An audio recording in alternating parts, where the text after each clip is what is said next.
Here's some papers there. She's going to introduce herself. This is Andrea. Don't even try to pronounce the last name. And I'll let her pronounce her last name. And she'll tell you about her work. Before she starts, however, Saturday, the Synod is sponsoring an anti-racism training program. It means giving up a day, but when they do this, it's a very good thing. And it's local. They're having it at Lord of Light at Campus Ministry. So, I would just love it if somebody would go. So this is the information. Pass it around. Write it down. Isn't that in 2 weeks? No, I think it's. I thought you said it was February 2nd. February 2nd, yeah. Oh, okay. All right. We can announce it again next week. Thank you. I thought it was next week. That's February 2nd. All right. Great. And that's it. We'll go for it. My name is Andrea Zakrajsek. I am a faculty member at Eastern Michigan University. I am an occupational therapist, and I teach in the occupational therapy program. And about 7 years ago, I also took on another hat. I direct our interdisciplinary aging studies program at Eastern. So I spend 50% of my time teaching OT students, and then 50% of my time directing. We have a minor in aging studies and 2 graduate programs, 2 graduate certificates, one in gerontology and one in dementia. And so when I was invited to come here today, Ron Dolph invited me to come and talk to you a little bit about aging, because I understand you were in a series about other isms, right? And kind of thinking about how to be inclusive to people of all kind of backgrounds. And so my plan today is to talk to you a little bit about this idea of aging as a component of diversity. So I want to spend some time, this is what my plan is. I want to talk to you a little bit about demographics in aging, spend a little time kind of naming and framing ageism. What is ageism? I want to talk to you a little bit about some national and international initiatives on inclusion and diversity related to age. And then I also want to spend some time kind of thinking about the role of churches and how churches potentially could be thinking about supporting older adults or supporting aging within their community. So this is my plan, not knowing much coming into this. Is there anything else that you really think that you want to talk about today related to age inclusion or diversity? I can't read that, but that's okay. I can't hear. So obviously not. We are easy. We all are. I guess I would be interested in knowing how you go about training or bringing the doctors out there in the world up to par. On what's going on in the field. So more in the health community? Yeah, because sometimes they don't have a clue what it means to be an older person. Okay, and you're thinking like primary care physicians? Oh yeah. Okay. Right. Really? I trust out my kids themselves. It's like people. Anything else that you want to make sure? So we could talk a little bit about healthcare. All right. Okay. I'm going to jump into this then. So first of all, let's kind of think about what is an older adult. So a lot of times, and I feel weird about kind of being in this place. Let me see if I can maybe turn around so that you can see me there, and then I'm not standing in front of this. Turn around and dance with the computer. So a lot of times, aging is defined in this way, in chronological age. So we have people who are considered young old. The census defines this as young old, people who are 65 to 74. Adults who are 75 to 84 is kind of this middle older age, and then 85 and older is considered oldest old. And then we have the centenarians who are 100 years and older, which is a growing population globally. And a lot of research is done kind of looking at these. So we know some things about the youngest old. They are usually the healthier, older adults. These are the people who are sometimes still working, transitioning to retirement. Middle old are these older adults who are developing more chronic conditions and health issues. And we also know this oldest older are primarily women. A lot live at home still, but have some different needs. But this is one way of kind of thinking about age. And I want us also to think about kind of understanding how we define older adults in our society. So how do you understand this idea of an older adult? When you think about older adult, what images come to mind? Gray hair. Gray hair. Hey. Somebody older than yourself. Someone older than yourself, okay. Well, I sit there with an old man, and an old man. I'm an old man. Because I'm 65, so I'm in that. Oh, you're young. Oh, you're I'm a young man. Well, it's interesting. There's a recent survey that came out that they asked people who were 30, around in their early 30s, about what older adult meant, and they said, oh, people in their 50s. And then they asked people in their 50s, what does older adult mean? And they said, well, people in their 70s. And so, yeah, you're right. It is relative. What else do you think about when you think about older adults? Canes, walkers. Yeah.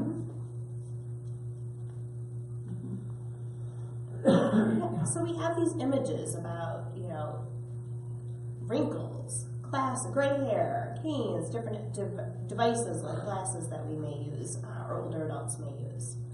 So now I want to ask you, how many would you consider yourself an older adult? Okay. How many would consider yourself aging? Aging. Okay.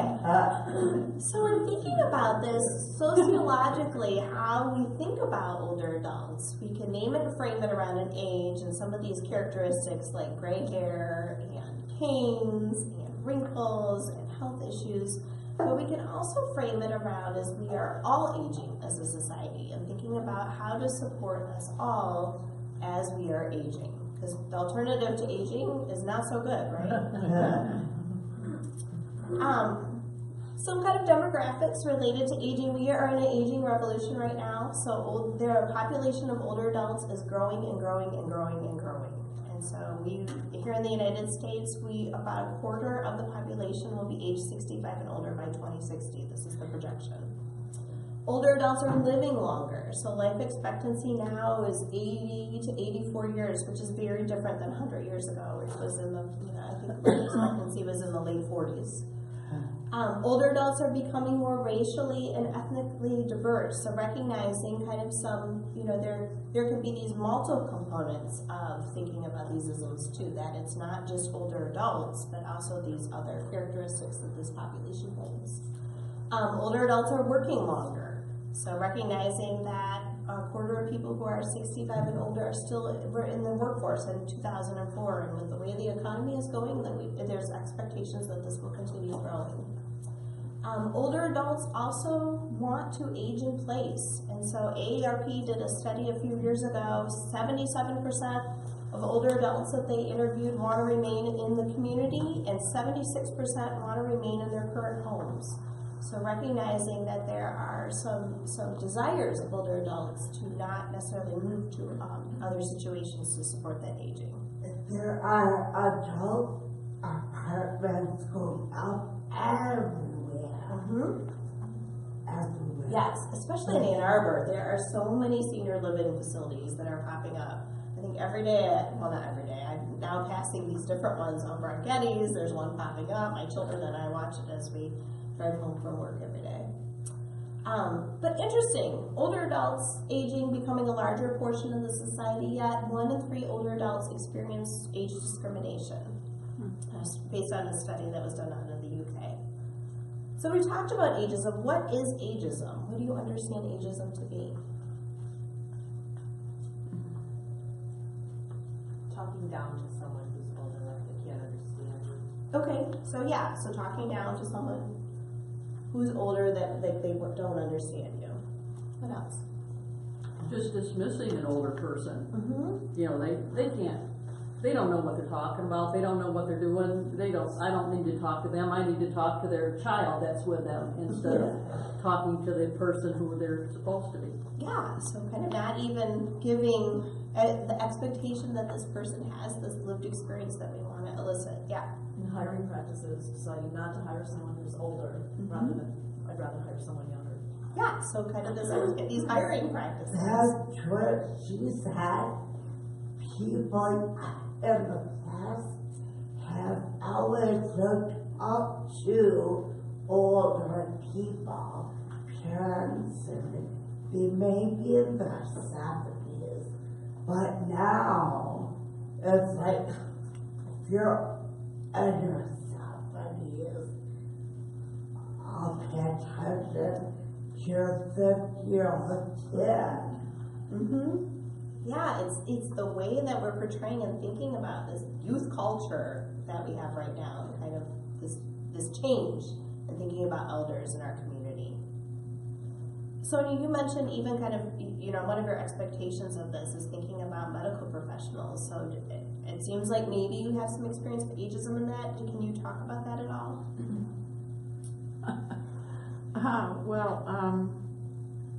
I guess I've gone to a new doctor and she's very young. That's not always bad. Is that ageism Not as always well? You think about ageism as the older communities, but could it also be towards the younger generation as well? Yes, you're probably right. I think there's much to learn. What facilities, what kind of answers to give to people, how to explain things, how to direct them in certain ways. I can actually comment that since I teach in the medical school curriculum at U of M, they actually are trying to address this. I'm not sure they're doing well at it, but they work at actually teaching their medical students how to be cognizant of, different ages and what the experiences might be and how to actually listen and treat appropriately. There is this recognition within these healthcare professionals, so I teach in a health professional program, that we really think about training our students to work with people from different backgrounds than their own. And typically in these health professional programs like medicine or OT, it is these younger population. And so thinking about in an OT, most of our students are white and they are young and they are middle class. And so thinking about supporting them to think about working with people whose backgrounds may be different than their own is really important. And so there is this recognition within professional programs. Our daughter's in PT, and I know that they do special training in PT as well, because a very large proportion of their patients are elderly. But interesting, we kind of, like within this discussion, we've made some differentiations between maybe some stereotyping of kind of thinking about populations or people based on these stereotypes that we all hold. We all hold these stereotypes of classifying people into these groups based on characteristics. As humans, it helps us to be able to take in so much information that we have by classifying. And so we all have these stereotypes, and checking these stereotypes is, thinking about, am I thinking about this person based on what I think about age, whether it's younger adults or older adults, or am I finding information about them? So Robert Butler, so kind of goes along with what we're thinking about, kind of some of these negative stereotypes about older adults that impact this ageism that we have in our society. So Robert Butler coined the term ageism in the 1970s. And his definition is a process of systematic stereotyping and discrimination against people because they are old. So recognizing not so much that we're classifying people based on age, but then we are also discriminating, which is the act of treating people differently. So in experiences maybe with a healthcare provider, that you are experiencing some actions that make you feel like she was treating you differently because of your age. Is there something that you wanted to say? Oh, okay. I just wanted to make sure. All right. So I have a little cartoon here. This is Albert. He's old, but we need to call him mature. Explain to him what the computers are, but don't let him touch anything. The elderly like to fiddle. And then the younger people, the older person says, I was a chip designer in my last job. Really? Chocolate or poker? So this is kind of a description of how we may be thinking about what older adults may or may not have, and these may be very false stereotypes that we hold. And we really want to be aware of these biases that we have as a society. There are different types of ageism. So we can think about kind of ageism playing out in a number of ways. So we've talked a little bit about some examples of personal ageism. So viewing people, older adults who are maybe incapable or functional. So this idea of talking down to people or talking louder or using what we call elder speak. So using terms like honey and sweetheart as opposed to, which we talk a lot about, I talk a lot about with my OT students, instead of addressing people as people and individuals. There's also ideas of institutional ageism. So these are policies or systems that discriminate against older adults.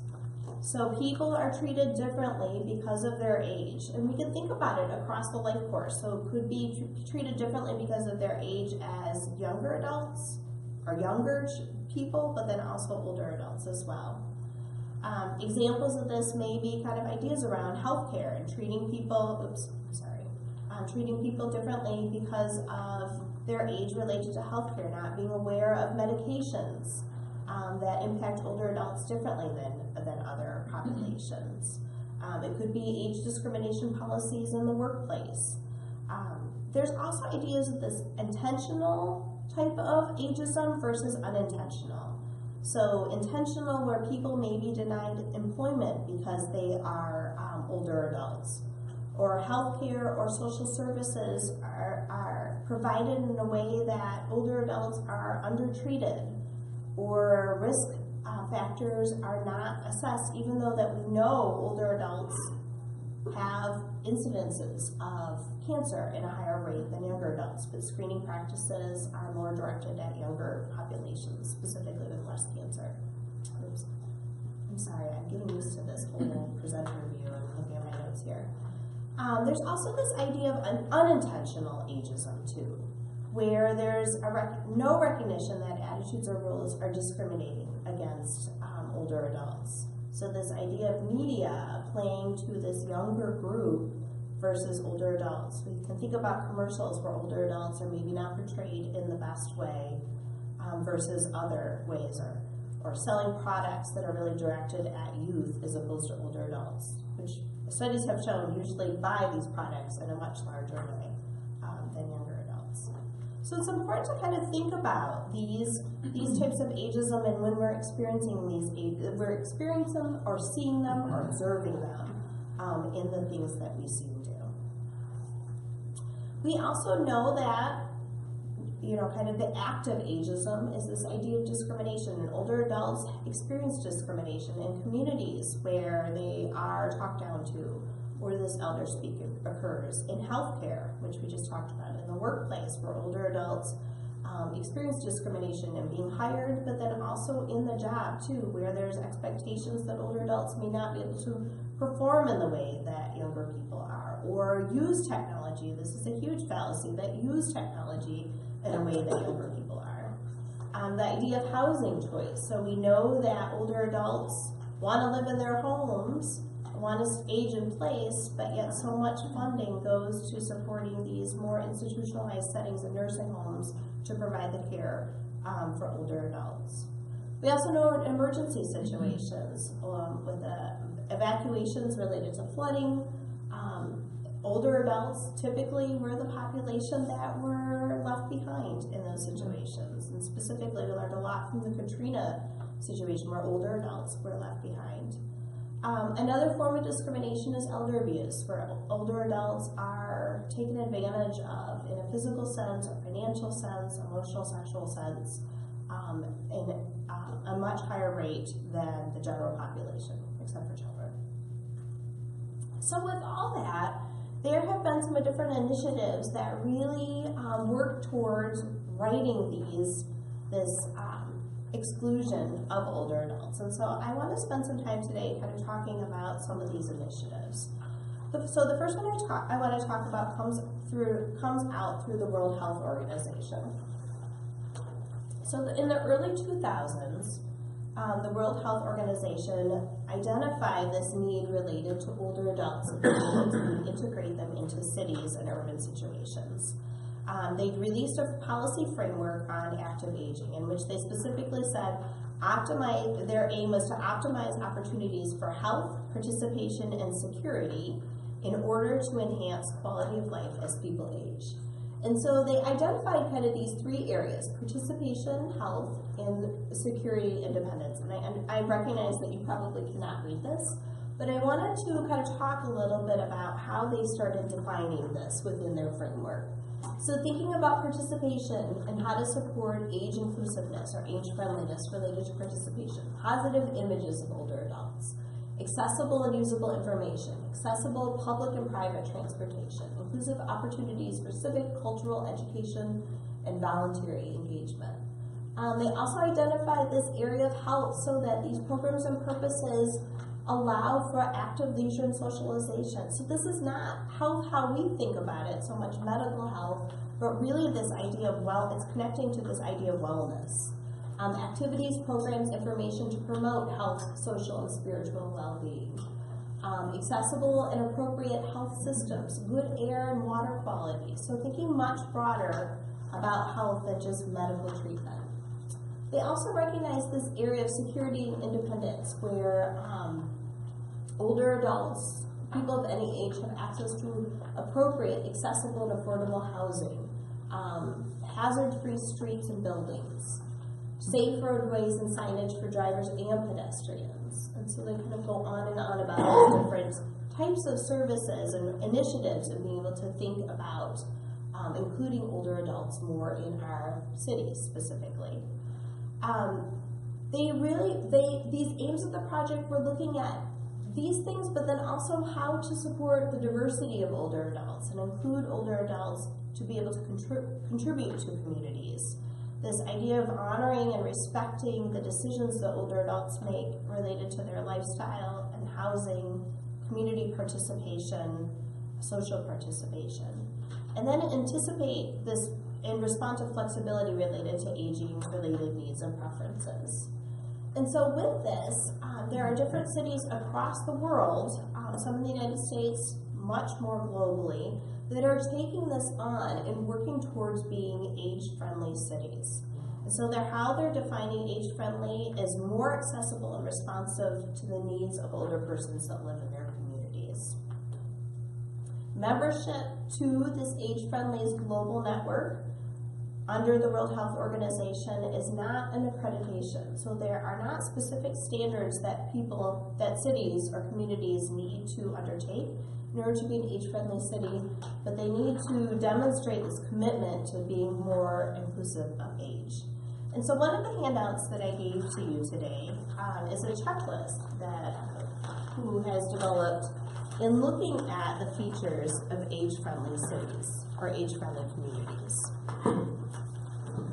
And so I want you to take 5 minutes and look over these different areas that they've identified of ways of making communities and cities more inclusive to older adults. And think about the community that we're in right now. So we're in a church community. And so maybe even talking to the person next to you about, I'd like you to talk to the person next to you and thinking about how do these represent, or how are these enacted in this community? How well are you doing in this community? Some of these items are not appropriate. We're thinking much beyond a larger community.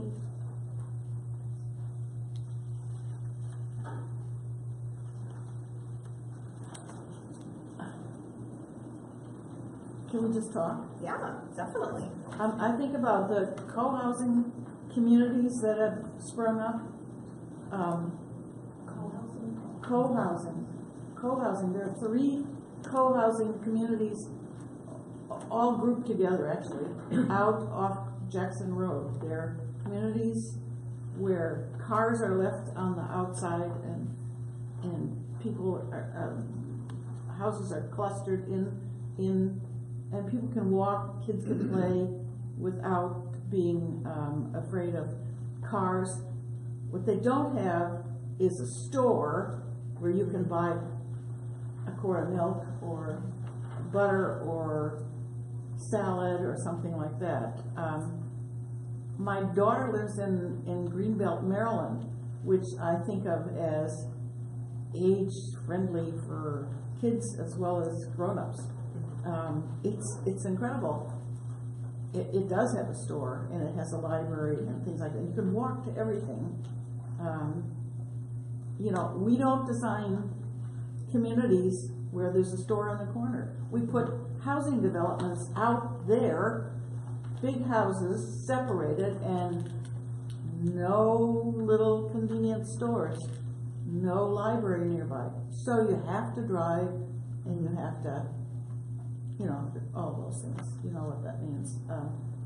And another way to think about Ann Arbor has lots of services for older people, good libraries, good stuff, but not neighborhood-wise, I think. So you're going to tell us some of the names of the cities that are age-friendly?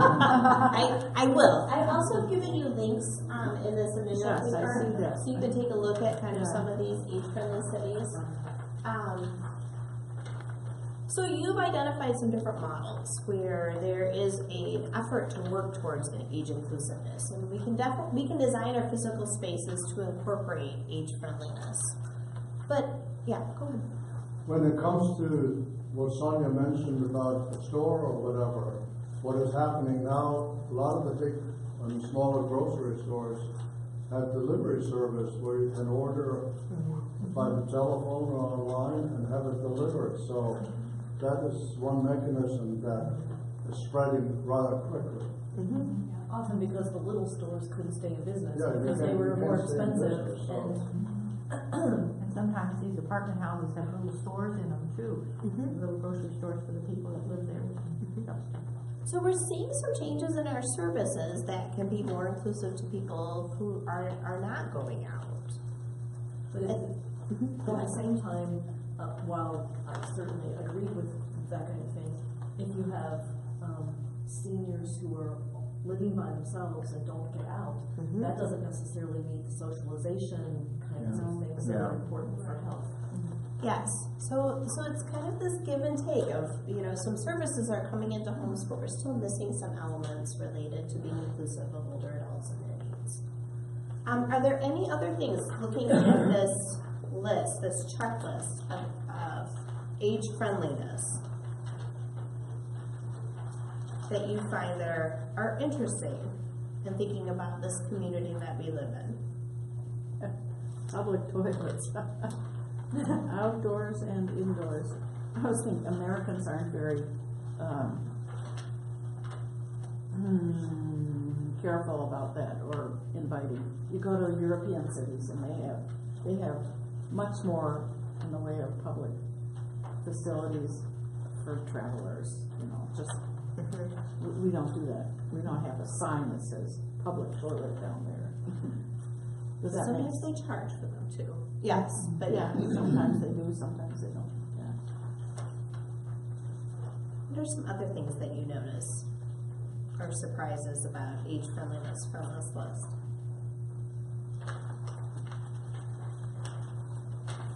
I don't actually know whether it's on this list or not, but you know, certainly when I think back upon like my grandparents' hometown, which granted was small by comparison to Ann Arbor, you know, I think the concept of community was radically different. And I know as a fabric of that community, when my grandparents grew up in Pennsylvania, you know, I think there was quite a bit more attention paid to elder members of one's family, even more broadly defined. So. Yeah, in our society now, there have been scholars that have looked at kind of this social connectedness that doesn't happen as closely as in previous generations. Well, I thought of it in particular when we were talking about sort of maybe the disappearance, if you will, of the corner store. you know, because again, that was a part of their fabric in their community, but, you know, it's not in ours, per se. But there's also been a huge change in the way, you know, and where his grandparents lived, you know, the whole family, the whole extended family still lived in the city or nearby, versus families are so more disconnected now because the children get jobs all over the country, and so there's not the same nuclear extended family in the community that there very often used to be. Especially in the physical sense. Yeah. I think, you know, there's been technological advances that help with that connection, but, yeah. But not in the sense of being able to go check on, you can check by phone, but you can't necessarily just drop in. Right. Yeah. Is there something that you wanted to comment to? I saw your hand. Okay. So communities are using this checklist to be able to look at age inclusiveness and develop some different initiatives related to supporting age inclusiveness.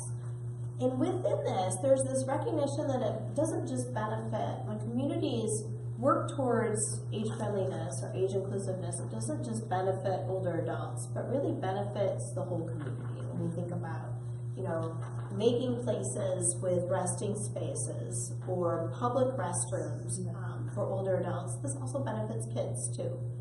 Or providing different services that are older adult related to be able to support the needs also helps families who are caregiving for older adults. And so there's this recognition that if we make our communities more age inclusive, we're really making it better for all users of our community. So AARP has identified a age-friendly community initiative here in the United States. They are affiliated with the age-friendly communities, age-friendly cities and communities out of the World Health Organization. But they started an initiative about 15 years ago in looking at livable communities. So what makes a community livable? About having stores that are close by, libraries, walking spaces, sidewalks, crosswalks that are on long enough so someone can actually cross the street. And so they really focused on this idea within their livable communities in creating this specifically age-friendly communities. And so they have these 8 domains of looking at age friendliness, of outdoor spaces and buildings, so how we're creating these physical spaces, transportation, which is a big issue for older adults, especially in the United States, for all of us. Housing for age-friendly communities. What does housing look? Are we segregating older adults into housing in senior living facilities? Are we integrating in more of these co-housing models? Looking at social participation, so how are we enacting social participation for older adults and making it accessible? Respect and social inclusion, civic participation, and employment, so kind of connecting the two of those where people can participate. Communication and information, so recognizing needs of different users of communication and information based on age. And then also looking at community and health services. So this is the map of different communities who have become age-friendly communities. And again, this is not an accreditation. So no one comes to these communities and says, yes, you are age-friendly, or no, you are age-friendly, not age-friendly. But it reflects this commitment, of these different cities and communities that they are age-friendly. It also gives them access to other communities and that are these age-friendly communities within AARP to be able to share different resources and processes about being age-friendly. So this is the map of the United States of the age-friendly communities. We do have some in Michigan. So Lansing, East Lansing, Grand Rapids, Auburn Hills, there are 2, I think Highland Park, and maybe one more that are considered age-friendly universities. And basically, it's these cities and these communities who have identified that they want to work towards being age-friendly or age-inclusive in these communities that are actively working on a plan to make that happen. Ann Arbor does not show up here, so it's an interesting kind of thought there. So how would that map, of those cities, correlate with the relative proportion of individuals who are above a certain age. Yeah, that would be an interesting kind of overlay of where do older adults live in the United States and what cities have decided that they want to be age inclusive actively. You notice there's a lot of them down in Florida. Yeah, right. Well, yes, I think if we overlaid a population map, I think we would see, yes. But not Arizona. I think Mhm. Arizona was. Arizona's in there, yeah. Any questions about this so far? A little low. South Dakota. South North Dakota. Okay.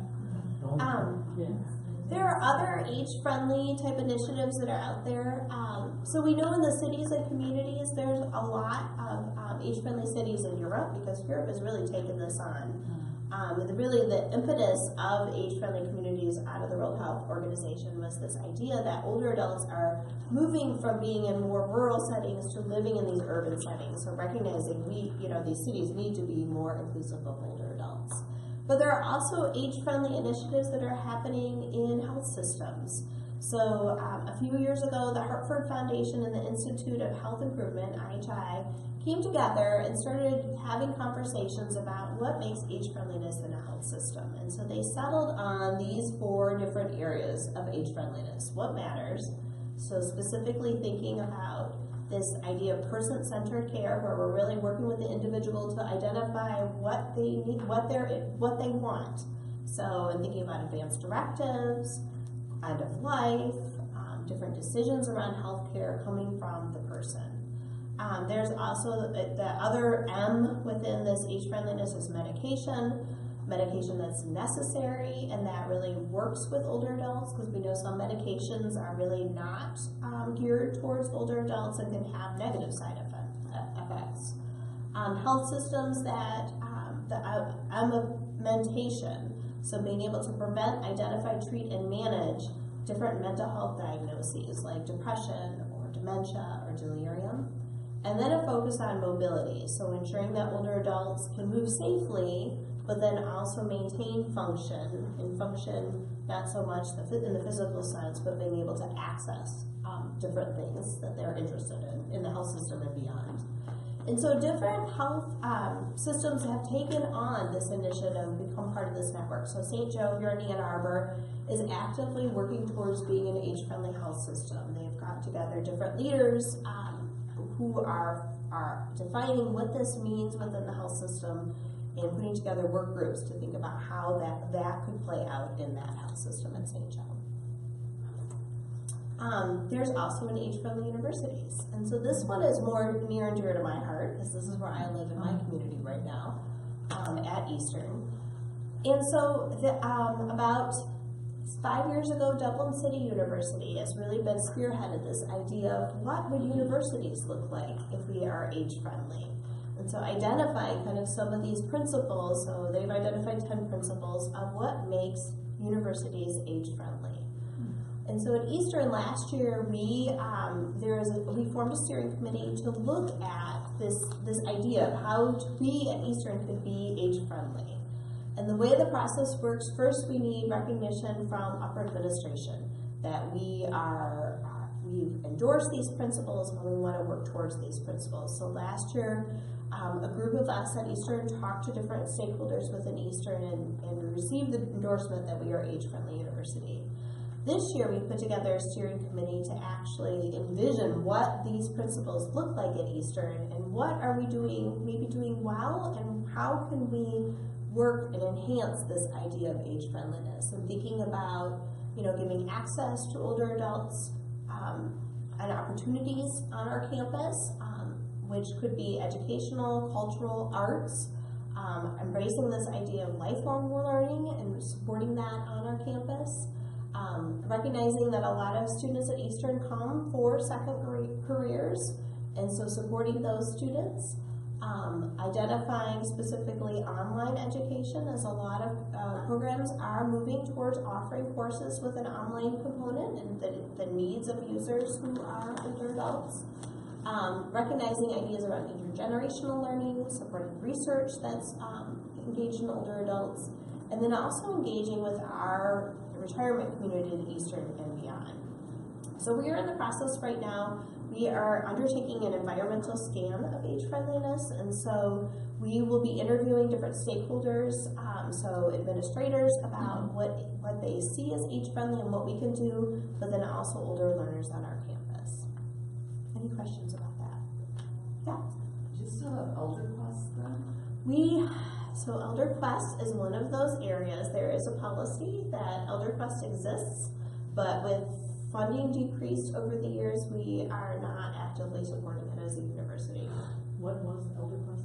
Elder Quest was a kind of a dual thing. So older people who are 65 and older can receive 50% off of tuition at Eastern, and that policy still exists, even though it's hard to find.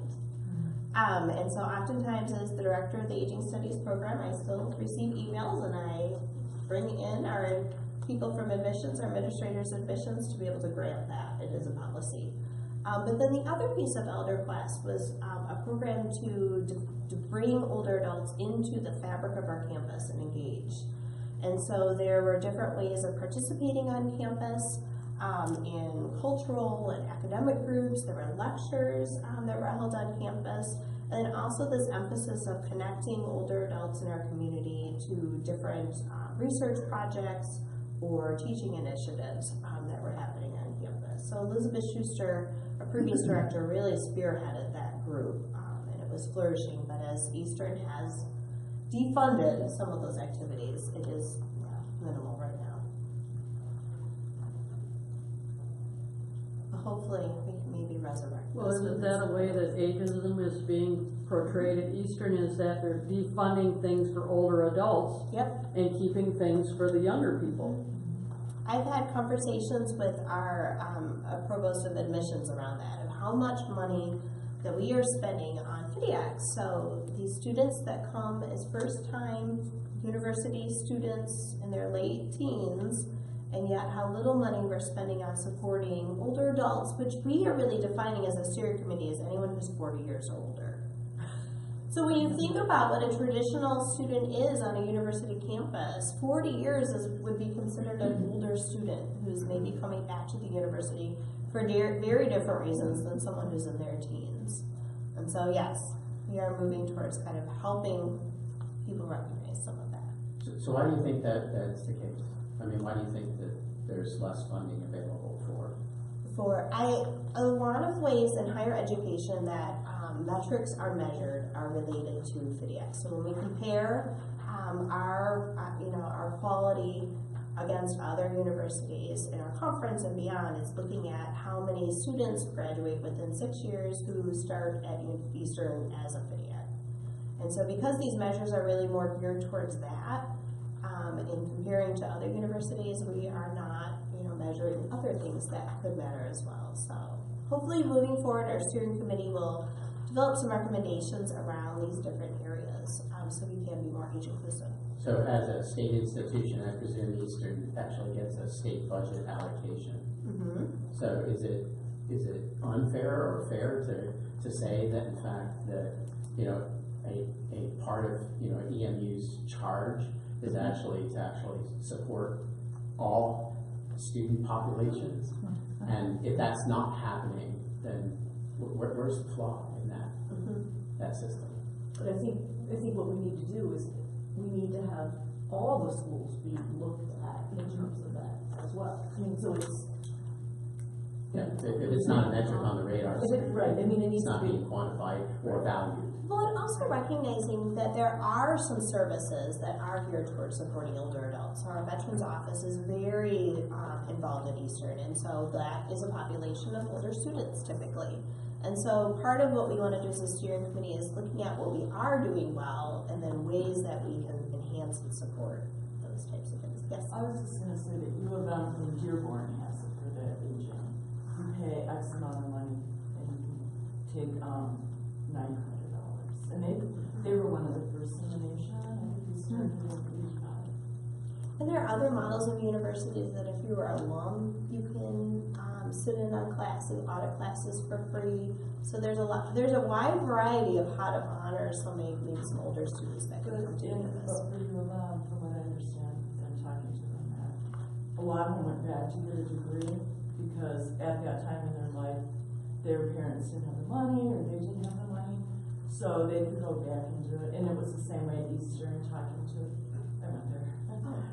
to the people that came through that program, that they came there to get a degree, or they had been taking classes in undergrad, and that they couldn't afford to take the graduate classes. So when Elder Quest came, it gave them, they were able to afford graduate classes. Yeah, Do you know what the enrollment percentage is of students who are Yeah, older older. adults on campus. So we have, it's about, I should have probably looked at this. We have about 5,000 students that are aged 26 and older. So I'm thinking about kind of how non-traditional students are defined at Eastern. And so thinking about our population of, I think we have 23,000 students, it's about 20% that are considered these non-traditional students on campus. Do you have it? So that's 26 and older, because again, they're not used the normal path of graduation to college. But do you more have like 65 and older? Or even the 40, you said the older Yes. student. I have that breakdown, but I don't know it right now. I'm sorry about that. If you email me, I can send you that information. Yeah. It would be valuable, I would think, to know which of the older cadre want degrees and actual program, you know, or just want more knowledge, you know. As a lifelong learner. Yeah, right. So You know, and we're in a community where two universities exist quite close. It would seem that they could work together on some of that. Yes, I think so. Yes, maybe that would no. be interesting. No, I mean, there's an active OLLI program at the University of Michigan that I'm sure draws people from Ypsilanti area. And there's all over. And there's also the Elder Wise program that exists in Eastern Ann Arbor. So Oh, they meet see, at I the don't even American know Red anything Cross. about that, yeah. So it's another lifelong learning institute. But yeah, we have these kind of different resources in the community, and how are we connecting with one another is important to know. Okay. So in preparing for my time with you, I also was interested in if there are any models that look at age-friendly churches. So I Googled a little bit of that, and there are different churches that have taken on initiatives of being more age-friendly and have created some guidelines of how they enact that in their churches. But there's no national or international initiative related to age-friendly churches. I did find one article that I wanted to kind of share some of the highlights in that I thought were helpful in kind of thinking about how churches can be more age-friendly. So this was a study done of older adults in Texas. It was a qualitative exploratory study, and they did interviews with people who are age 50 and older. Their age range was 55 to 92, with an average age in the mid-60s. And found these interviews that they had emerged these different themes about why older adults or how they find meaning within the church that they belong to. It was not one specific church, it was a much broader area. They used a community-based participatory research approach where they were training older adults to identify people to interview and then also to conduct these interviews. And one of the things they found was this idea that social connectivity was so important with others within a congregation. And so religious communities provide one of the largest ways of older adults in connecting in a social way. And so within that, I wanted to read a couple of quotes from the study that I thought were kind of interesting. So related to this theme, one of their participants said, I have a list of 35 people I send scriptures to every morning. And when I get to church, they just, they come up and hug me. We got your scripture. So I love doing that. So it's this recognition that older adults can connect to this church body in a very social way and support that. Another finding that they had from the study is this idea of community support. So that a large amount of their interviewees talked about pastoral support, so leaders within the church supporting. But they also talked about ways of connecting with one another and supporting one another in their community. One participant said, at church we pay quite a bit of attention to older people that's living alone. We check on them pretty regularly. So recognizing that there is this opportunity for members of the church to be able to support one another. An interesting finding, they also found that a large number of their interviewees, they interviewed people who were homebound and people who were living in the community, and all of them, a large body of people they interviewed talked about this idea of volunteering, including the homebound participants. And one of the participants, they talked about they were volunteering in activities through the church, and provided opportunities to feel involved, but also to feel useful, to get at kind of that higher way of volunteering and that meaning that provided participants. They also talked about the church as being a way of getting health information from peers, but then also formal programming around health, whether it was diabetes management, people with dementia, how to handle and manage dementia with someone in their family. They also talked about barriers. They identified transportation and also personal health as barriers to church involvement.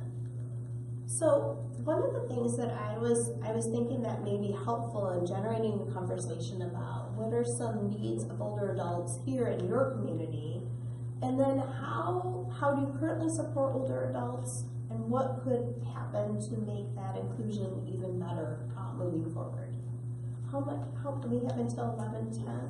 Okay. Yeah. So what are some of your thoughts about this? So I know years ago, we initiated a program for to address transportation needs. I'd probably be fair to say that our initial efforts there were probably on a very small scale and probably utilized vehicles that weren't ideally suited, to actually loading and unloading people who have mobility issues. But, recently, the church took a bigger move and bought a minibus. I saw that when I parked this morning. Yeah, I was like, it's a little bit we have a bus. catching. But, so I think we've made strides, but at the same point in time, I know they routinely struggle to try to find people who will actually drive the bus and, other types of volunteer issues around, even that type of program. I think with the bus, it's staffed now, but it's just, I don't know if it's been promoted enough as a service. Because I do drive it once a week, or once a month, and I sometimes only have 2 people, and I gotta imagine if there's more people out there that can utilize it, if we could promote it better. Yeah. Like Katie makes it every single week. Just she turns 100 in September. Yeah. Wow. Yeah. Without that bus and without that lift. Yeah. She was getting into the van before Oh my they got gosh. there. They had an extra step stool, and you'd have to hold on to her because we picked her up a few times in the van and help her up into the van and things like that.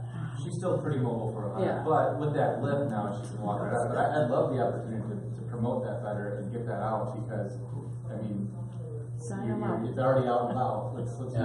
Well, I know that some other of these aging community centers, they had at one point in time a bus that was used by multiple churches, and hence the route was sort of co-used if you used, or there was a cooperation taking place.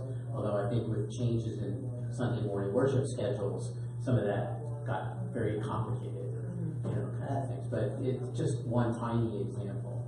I think we've at least tried to do and address one type of thing. Well, I think you're talking about Glacier Hills. And there probably are some people at Glacier Hills who would like to. They tried it. I think they did. They didn't have an outlet. They did it once, but the route, because Katie being out of Breton and all the way over there, and 3 different services, I don't think it's lasted very long. Yeah. But it's a good thing to look into. And good to know Glacier Hills has their own bus, and if you have members there, they used to bring in one of our members. Well, they used to bring them in, but then when they changed the service time, and there weren't that many of them coming because Carl used to come, Leo used to come, there were a number of people that used to come, and they used to run it for Presbyterian Church. and then it's like, So it sounds like, you know, at least having transportation available, but then also maybe there's some breakdown in how it's really enacted to be able to maybe meet the needs of maximizing this for older adults. Are there other things that you do here or you thought about doing related to needs of older adults? well, I think certainly when we did the renovation, that was taken into consideration in terms of the space that was being renovated, doorways, we have the elevator, but elevator still works, get people up and down. Cause we have a senior luncheon that is held multiple times a year, and the seniors seem to be able to, using the elevators, that seems to work fine. I think even again, if you just look at the demographic of this room, you know, even many of our adult education opportunities are sort of not exactly targeted to the younger sort of, you know, groups, so. Well, You're younger, we're grateful you're here. Not to pick on one person. Well, we have several. Well, thinking about that too, in programming that really supports this idea of intergenerational kind of exchanging of viewpoints is something to think about too. Yeah. Yeah. Well, it was interesting because I can't remember, a couple weeks ago, we had, you know, many of the youth, you know, in here, and it was a palatable, you know, sort of difference in this room, you know, having both sort of lots of different age groups represented. It changes things. Yeah, it really did, and that was really quite wonderful. So. You know, I know that the Jewish synagogues, the two main ones, have recently, they got funding to support a social worker who's also a member of both of those communities, because people in that, who attend that church have significant social needs and don't know how to use the resources. So they put this person in the church so that they might have a better opportunity to help those seniors who need something get services. And we'll kind of see how that works. But, you know, here, it's not unlike Stephen Ministry, which really didn't, we had trouble getting people who were willing to have a Stephen Minister. So I don't know that that would work here, and I don't know that there's a need. But just some different ways that religious communities are dealing with services for older citizens. Samaritan Counseling has an office here. Yeah. But they are, I think most people think they're geared towards individual personal problems, whereas maybe they could be talked into rethinking and doing something more as social workers. Yeah, like in a broader way. Like, I think definitely meeting the needs of individual older adults is important, but are there things that the church could take on in kind of the models of like livable communities and age-friendly communities, age-friendly cities? Are there things that the church could take on about, you know, it could be print materials, or it could be, you know, obviously I'm using a very inaccessible, and if I put up a PowerPoint slide and no one can read it, that's a problem. So kind of thinking about kind of larger system-wide things that you could embrace to make your congregation more accessible. I think even, you know, I was mentioning as the IT was setting up this morning, even having opportunities for your members to be able to engage, you know, even if they can't physically be present, I think is a great way of supporting inclusion. Well, it goes up on the website, right? We do live stream services. Yeah, So which I was not aware of. Yeah. So if someone is homebound for whatever reason, they can access this material. Well, I think the other thing we do is we have many opportunities for volunteering, whether it's ushering or helping with communion or all of that, and I think seniors gives them a great opportunity to be a part of something significant. Yeah. That's great. Well, we'll be cognizant of time. Thank you for having me. If you want to